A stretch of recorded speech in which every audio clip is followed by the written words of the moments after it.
Welcome to the podcast, Mike. Could you tell us a little bit about yourself so our audience also knows what you do and how you're associated with digital marketing?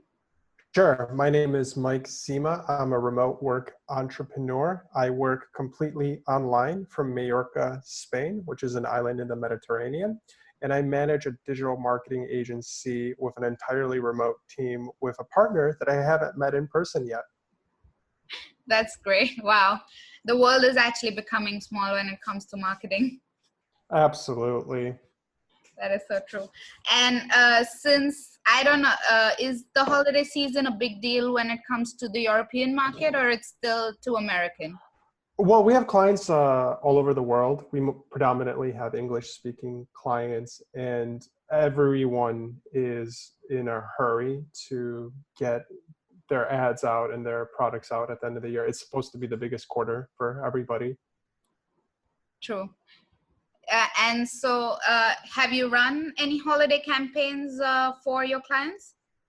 Yes, the biggest advantages now for our clients, typically our clients are e-commerce, but we do some small businesses and everybody is trying to generate leads. We've been seeing a lot of success by doing campaigns where you're trying to capture their information so you can build your own lists and your first party CRMs, because usually the first touch isn't going to close a sale, and there is a lot of depth in marketing today.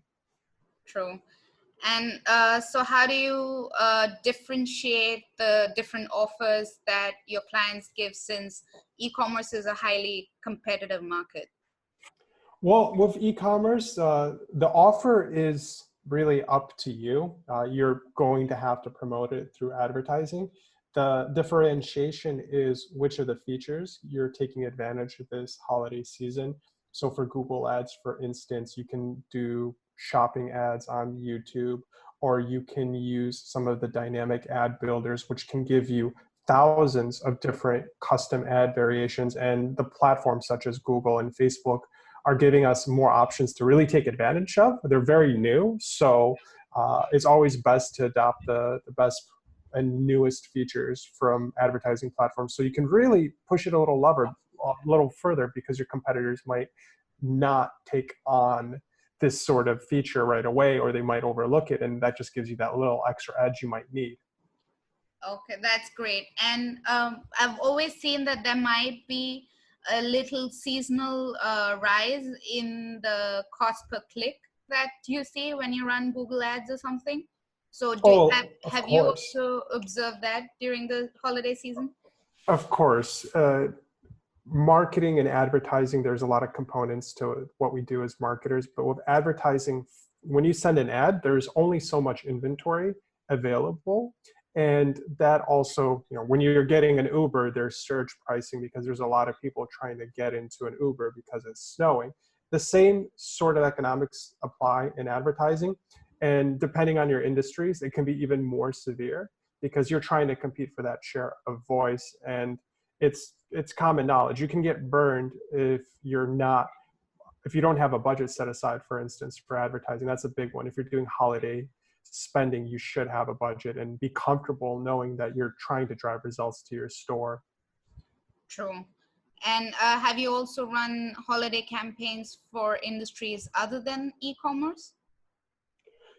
Well, for other industries, it comes up with the communication at the end of the day. I think one of the campaigns that we would do is more of like an outreach campaign.